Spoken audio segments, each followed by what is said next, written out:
Hello everyone, my name is Jyoti Kumari. As today topic is PF Act. PF Act 1952 और इसमें PF और कुछ miscellaneous act भी थी, वो सबको ये इंक्लूड करके ये एक्ट बनाया गया। ये एक्ट भी सेंट्रल गवर्नमेंट ही रेगुलेट करती है और इस एक्ट में भी employer and benefit period, benefit time and contribution and authority, control authority, ये सारे लोग आते हैं। अब पीएफ अकाउंट होता है एक, आप सबों ने अगर काम किया होगा तो आप देखे होंगे, या नहीं भी किए होंगे तो आपके फैमिली में अगर कोई काम कर रहा होगा तो आप देखे होंगे कि पीएफ अकाउंट होता है। पीएफ अकाउंट के अंदर 3 अकाउंट होती है, एक होता है ईपीएफ, ईपीएस और ईडीएलआई। ईपीएफ तो हो गया कि जो आपका पीएफ है प्रोविडेंट फंड, ईपीएस हो गया आपका जो एम्प्लॉय पेंशन स्कीम, और ईडीएलआई हो गया एम्प्लॉय डायरेक्ट स्कीम। सो आपको इसका क्या होता है, इस तीनों अकाउंट को मिला के ही एक पीएफ अकाउंट बनती है। इस एक पीएफ अकाउंट आपका है तो उसमें ये तीनों अकाउंट है। अब तीनों अकाउंट के बारे में हम अलग अलग जान लेते हैं। अगर हमारा ईपीएफ अकाउंट है तो हमारे उसमें क्या होता है कि अगर किसी एम्प्लॉय के आप सारे लोग जानते होंगे कि पीएफ में कुछ एम्प्लॉय का कंट्रीब्यूशन है, कुछ एम्प्लॉयर का कंट्रीब्यूशन है। तो एम्प्लॉय का कंट्रीब्यूशन है 12%। अब क्या है कि आपकी सैलरी अगर मोर देन 50,000 है, 15,000, 15,000 से ज़्यादा भी है, तो आप उसे 15, अगर आप चाहते हो कि हमारे जो पीएफ है वो सारे पे हम नहीं कटवा करके हम 15,000 पे कटाएं, तो आप 15,000 पे उसे लॉक कर सकते हो। वैसे देखो पीएफ क्या है ना कि आप सारे पे भी कटवा सकते हो, आप चाहो तो पीएफ अकाउंट में सारे ही पैसे डाल सकते हो जितने भी आपकी बेसिक सैलरी है। बट पीएफ की रूल है आपकी बेसिक सैलरी जितनी भी हो तो 15,000 से कम पे आपके 15,000 से कम बेसिक नहीं, आपके सैलरी मान लो, आप इस बात को बारीकी से समझो। अगर किसी की सैलरी 1,00,000 रुपया है, ठीक है, आप सबको पता है सैलरी स्लिप में बहुत सारे पार्ट्स होते हैं। एक होता है बेसिक सैलरी, एक होता है हाउस अलाउंस, एक होता है स्पेशल अलाउंस, एक होता है मेडिकल अलाउंस, एक होता है travelling allowance, food allowance, fuel allowance, बहुत सारे अलाउंस ऐड किए होते हैं। तो ये सारे अलाउंस जो ऐड कर किए होते हैं, तो पीएफ का एक रूल्स है कि आपका ऐसा ना हो कि आपके बाकी सारे जो है, बाकी सारे अलाउंस में आपके पैसे कंट्री अलग अलग करके डिवाइड कर दिए होंगे और बेसिक सैलरी आपका 15,000 से कम रखा गया हो।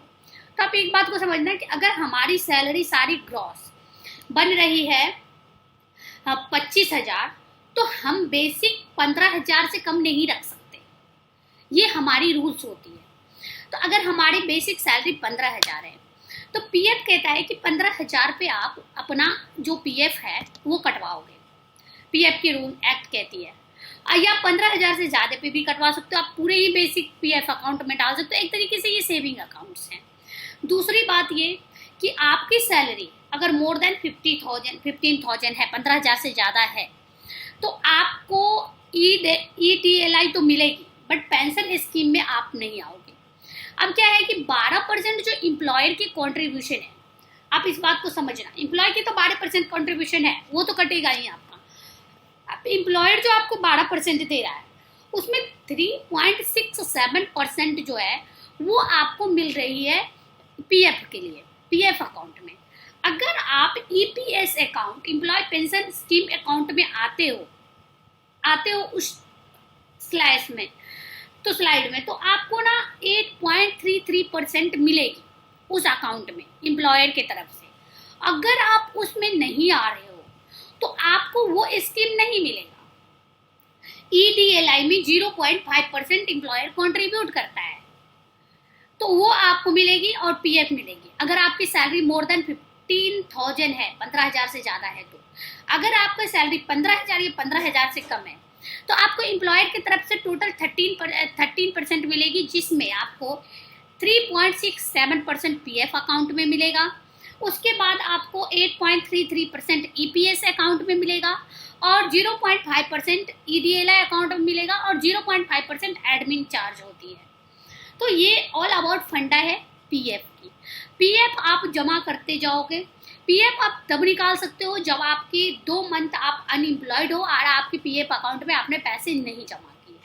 उसके अलावा अगर पीएफ आपको निकालना हो तो आप कुछ ही पोर्शन निकाल सकते हो, 40 या 30% आप निकाल सकते हो, वो भी अगर आपकी बेटी की शादी हो या आपको घर लेना है, कुछ ऐसी रीजन हो, वैलिड रीजन। उसके बाद पीएफ अकाउंट की भी रजिस्ट्रेशन गवर्नमेंट के वेबसाइट से ही होती है।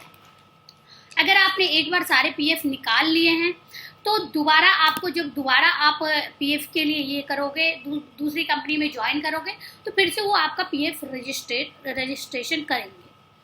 ये these are all about our PF related. अगर आपको इसमें कोई इंक्वायरी हो तो आप हमें कमेंट बॉक्स में लिख सकते हो, मैं आपको इसके रिलेटेड सोल्यूशन दे दूंगी। या आपको किसी का पीएफ में कोई तरीके से प्रॉब्लम आ रही हो तो आप तब भी हमसे कंसल्ट कर सकते हो।